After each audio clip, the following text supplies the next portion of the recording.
العالمين والصلاة والسلام على عبد الله ورسوله نبينا محمد وعلى آله وصحبه أجمعين.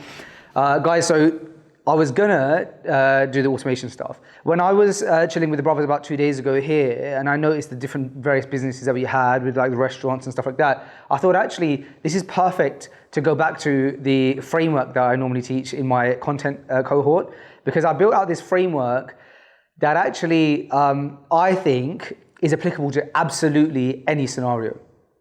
And what it's about is actually like changing a perception.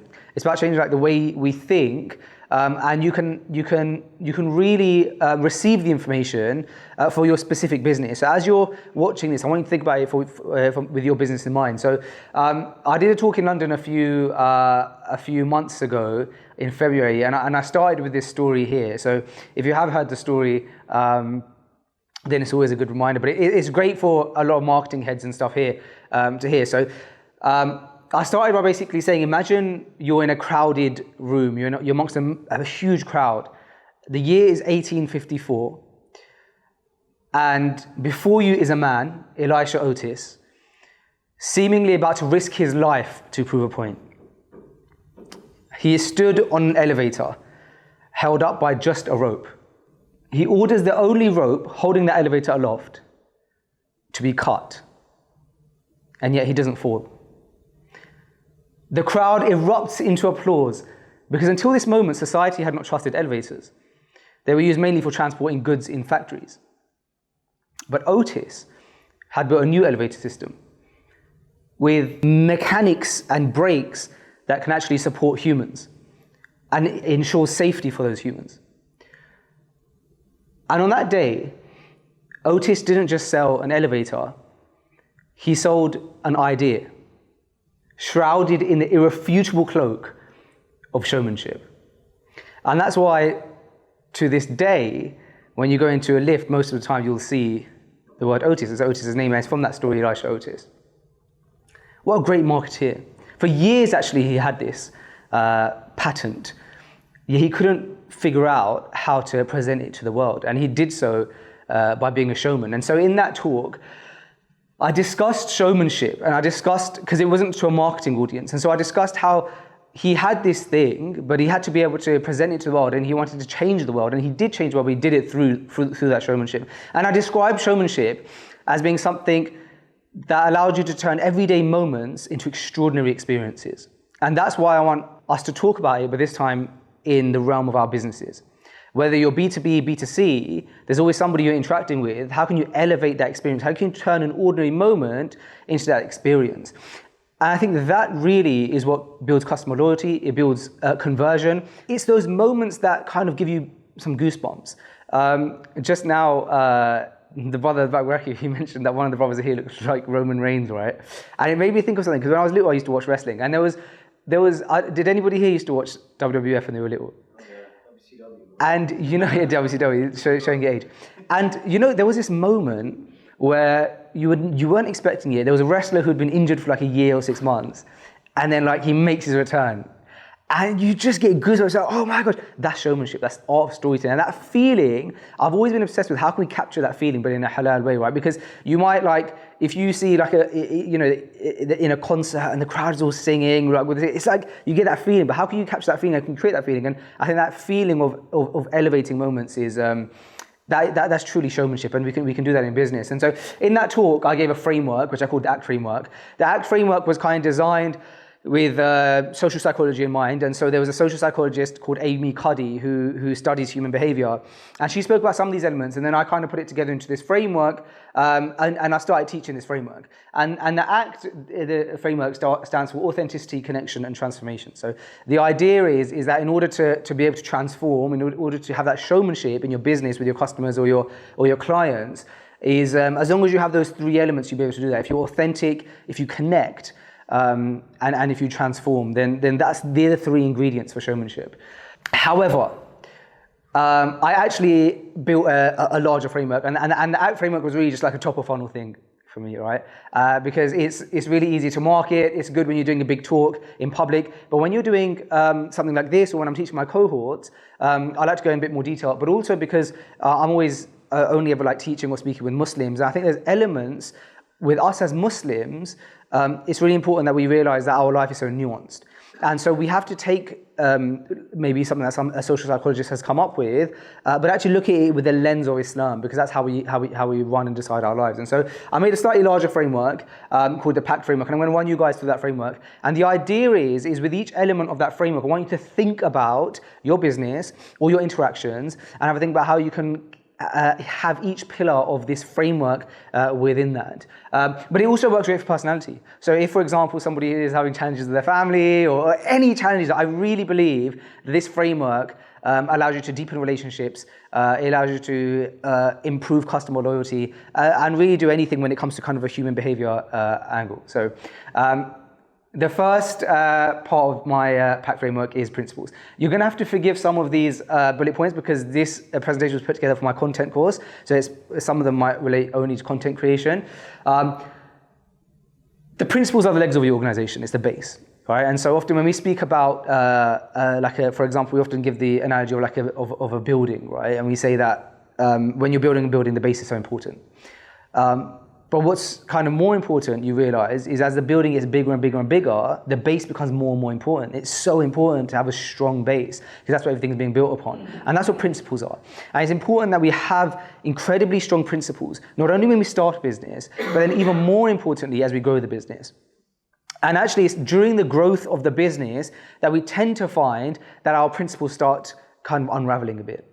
It's actually quite easy at the beginning when you have an idea to have really good intentions, really strong intentions, or to say that the reason I want to do this is to help the Ummah, help the Muslims. Or even if it's a secular business, that's not necessarily haram, but it's not necessarily specific for the Muslims, you can still have great principles. Like, for example, I'm not going to use music in my gym. And then what happens is, as the gym gets bigger and you start opening up a bigger franchise, you start thinking, well, there's a certain class that should have gym, or we want to do Pilates for the sisters. And then all of a sudden, that starts unraveling. And so that's why principles is at the very front of my framework that I teach, and I explain that it's very important that we have that, not only from an intention, but from the angle of being in the business of barakah. And it's something that Tanim and I just discussed, actually. And I always tell anyone that I speak to that regardless of what industry you're in, we as Muslims should always be in the business of barakah. We have a formula that is unseen, that is unheard, that people don't know about. That is our unfair advantage. And that formula is the formula of barakah. It's when you give something up for the sake of Allah, but we know that the promise of Allah is that if you give something up for His sake, that He will replace it with better. When you know that, if you have that yaqeen, that surety, how amazing is that? You start making your decisions based on those principles. And so, again, when we think about our businesses, let's think back to why we started them, but then also let's think about those principles within those businesses. Is there decisions that you've made that actually you started becoming a little bit loose on, that you need to tighten up? Because ultimately, the success of your business does lie in the principles of your business. The second part, and this is kind of one of the three key pillars in the ACT framework, is authenticity.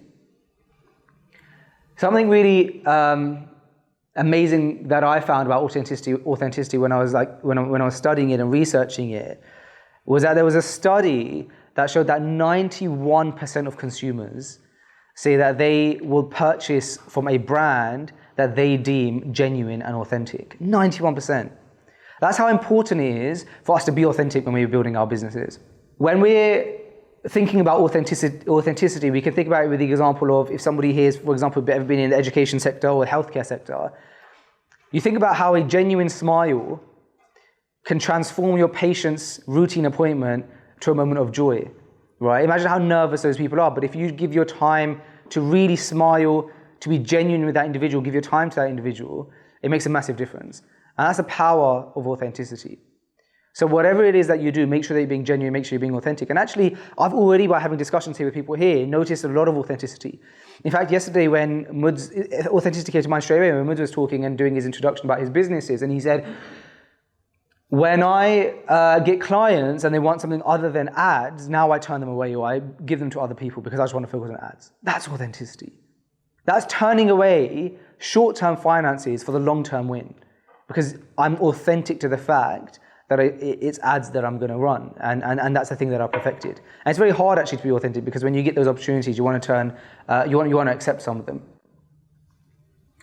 Okay, so this is in the wider framework now, in the PACT framework.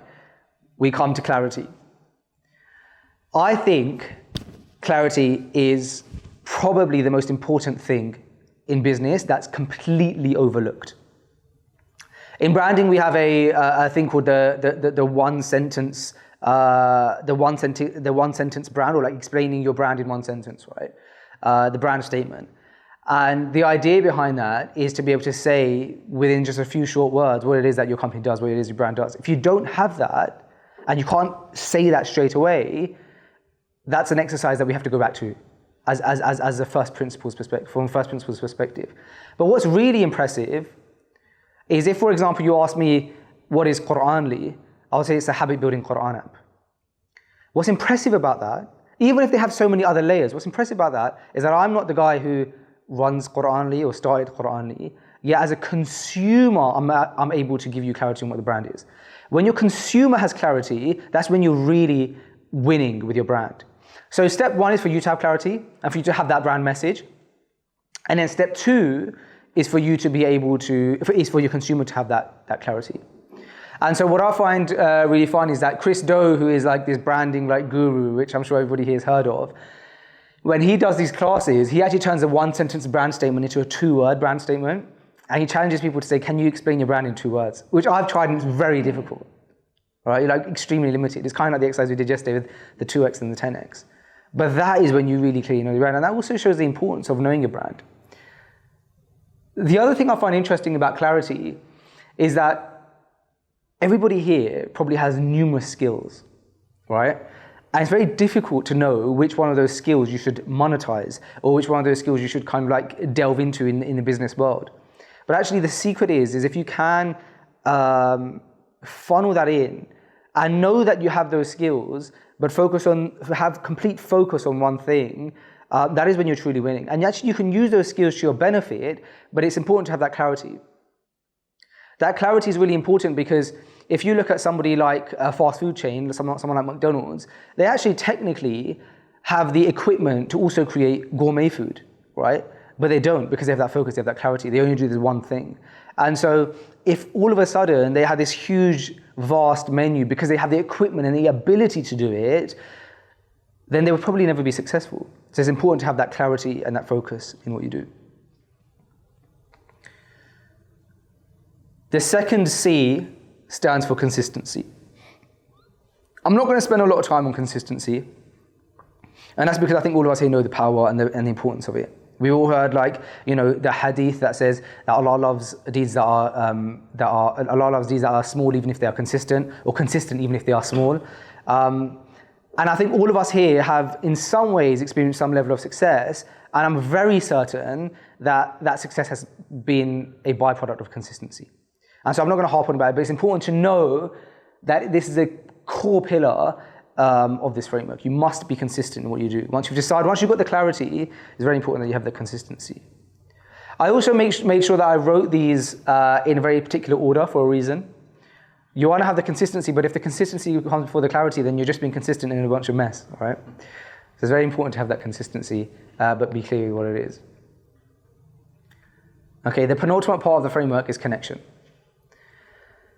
My first ever job that I had was at Apple in retail.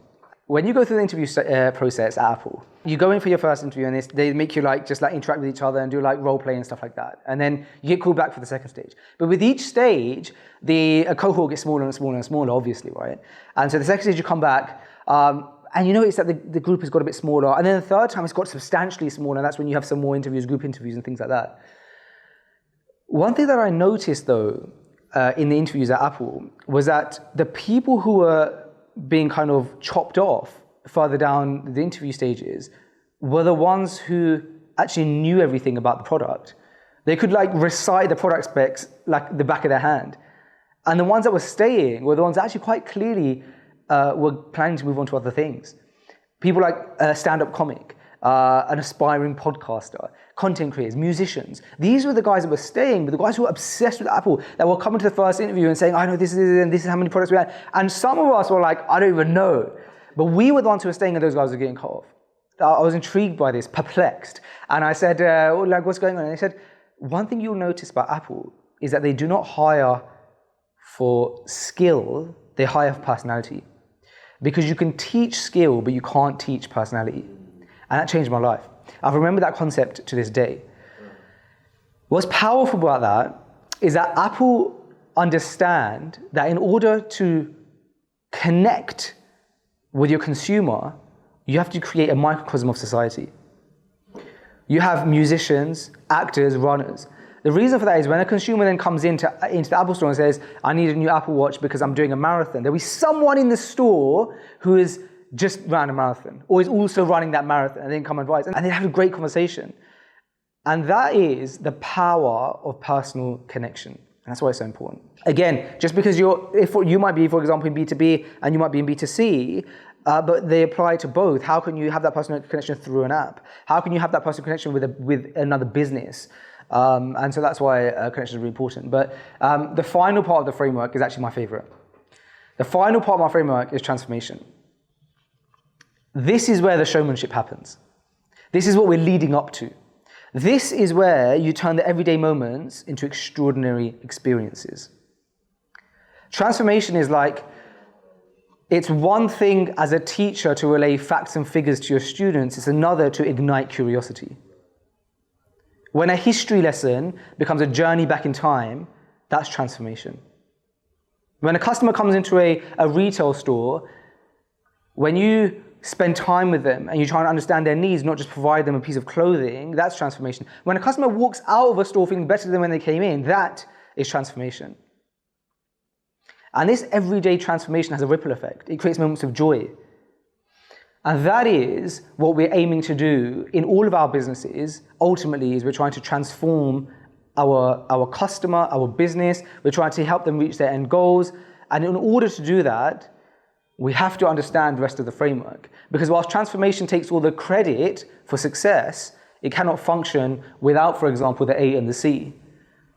Because if you're not authentic and you don't connect, you'll never be able to transform. It's the authenticity that makes your audience love you. The connection that makes them care. And then the transformation that makes them remember. So as you go on with your daily lives and with your businesses, I want you to try and remember this framework. And I want you to imagine yourself, the next time you go into an elevator and you see his name etched on the side, I want you to think about Otis, I want you to think about the framework. And I want you to think about your brand. And in those moments where you're trying to make changes or you're thinking about how to grow, I want you to take a risk, take a chance, craft your message, and cut the rope. And that is the PACT framework.